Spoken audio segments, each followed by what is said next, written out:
میں صرف یہ بتاؤں گا کہ قوم کو کن عوامل نے مجبور کیا کہ وہ حاکمیت پاکستان پر دوڑ چڑھے. کیوں ہوا 9 مئی؟ چونکہ معاملہ میرے سینئر ہیں، کھوسا صاحب بیٹھے عدالتوں میں ہیں، تو عدالت جانے، قانون جانے، وکیل جانے، سزا جانے، آگے بڑی عدالت جانے. جو لوگ کل کہتے تھے کہ پاناما میں مجھے 10 سال سزا ہوئی، 10 سال میں 2 سال قید، پتہ نہیں وہ فیض امین کی جیل تھی، میں کیسے اللہ نے گزار دی، بات ان کی ہے کیسے گزر گئی. مجھے تو لگتا تھا پہلی دفعہ ایسے ہوگا کوئی ڈیڈ باڈی جا رہی ہوگی باہر. اس بات میں نہیں جاتا ہوں. 9 مئی کا واقعہ کیوں ہوا، 24 کا الیکشن، میں سب کا پس منظر اکٹھا کروں گا.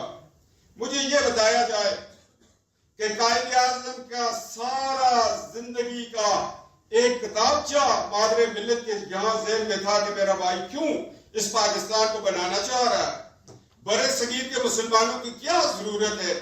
اقبال، حضرت اقبال کیوں 2 قومی نظریے کی بنیاد پر ایک ملک بنا رہے ہیں.